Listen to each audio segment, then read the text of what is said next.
When I was 45, I thought I knew what being healthy meant. Eat your vegetables, go for a run, get your checkups. I thought if I just kept doing that, I would cruise into my 60s feeling exactly the same. I was wrong. Turning 60 isn't just a birthday, it is a biological tipping point.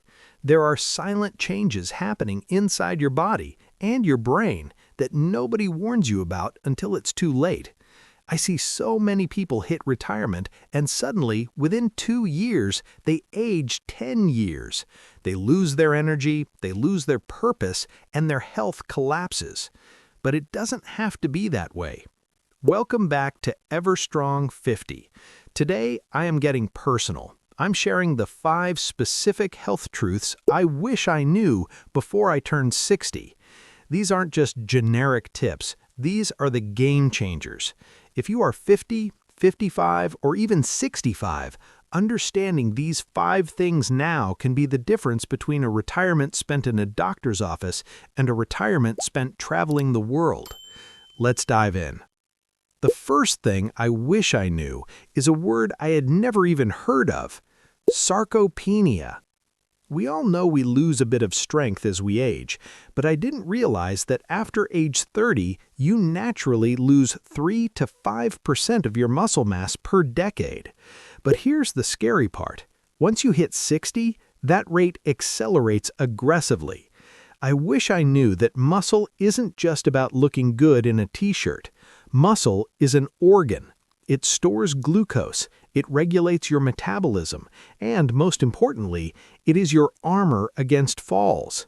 When I turned 60, I noticed that things like getting out of a low car or carrying heavy grocery bags felt harder.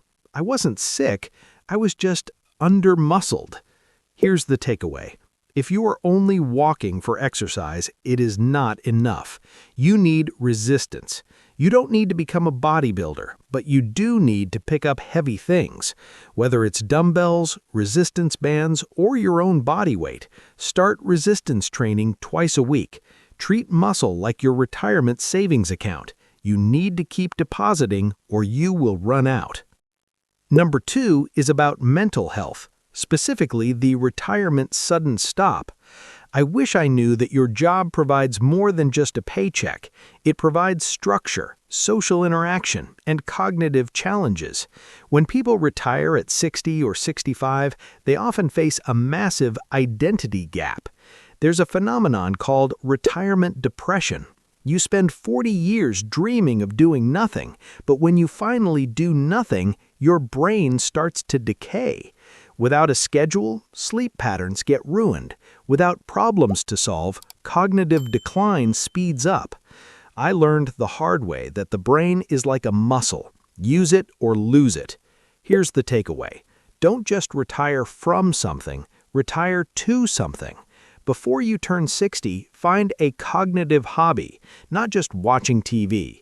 Learn a language, start a garden, learn to play chess, or volunteer. You need a reason to get out of bed at 7 a.m. Your brain needs a job, even if you're not getting paid for it. Number 3, digestion. I wish I knew that the food I could eat at 40 would cause chaos at 60. As we age, our stomach acid levels naturally drop. Our digestion slows down.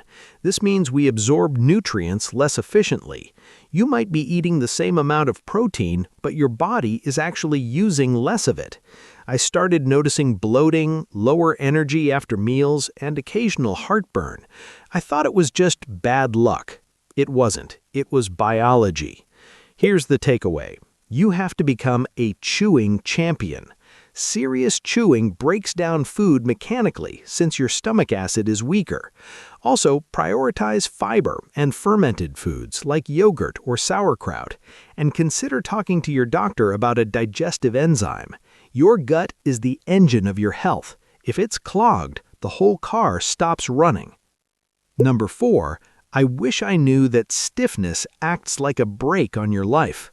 When I was younger, I focused purely on strength and cardio. I ignored stretching because it was boring.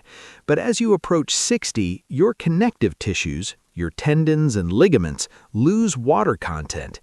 They get drier and stiffer. Suddenly, you can't reach the top shelf. You struggle to tie your shoes. This loss of range of motion is what makes people look and feel old. It changes how you walk. It makes you shuffle instead of stride. Here's the takeaway. Mobility work is non-negotiable.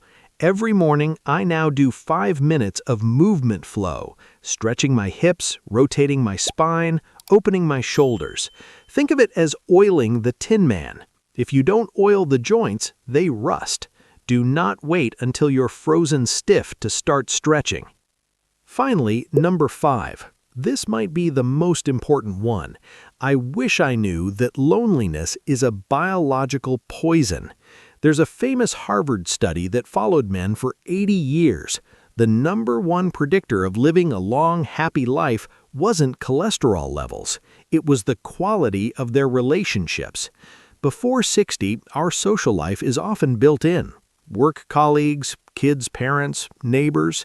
But as you age, you retire, kids move away, and friends might move or pass on. If you're not careful, your social circle shrinks to 0. Isolation increases the risk of dementia, heart disease, and stroke. We're herd animals. We need the herd. Here's the takeaway. You have to exercise your social muscles. Make the phone call. Join the walking club. Say yes to the coffee invitation. It feels awkward at first, especially if you're introverted, but social interaction releases oxytocin and dopamine that protect your brain. Don't go it alone. Here's the bottom line. Turning 60 is a privilege. Not everyone gets to be here, but the strategies that got you to 40 won't get you through 70. You need to build muscle to fight sarcopenia. You need a purpose for your brain. You need to respect your changing digestion. You need to prioritize mobility. And you need to keep your friends close. If I could go back and tell my younger self these 5 things, I would have had a much smoother transition. But the good news is, it's never too late to start. You can start building muscle today. You can call a friend today. Now I want to hear from you. If you are over 60, what is the one thing you wish you knew earlier? And if you are under 60, which of these 5 points are you going to work on first? Please leave a comment below.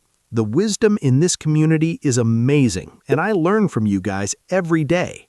If this video gave you some clarity, please hit that like button and subscribe to EverStrong50. We're building a movement of people who refuse to just get old. This is EverStrong50. Stay strong, stay connected. If you have joint pain after 50, you need to stop doing these 3 dangerous exercises now, which I explained in this video. See you in the next one.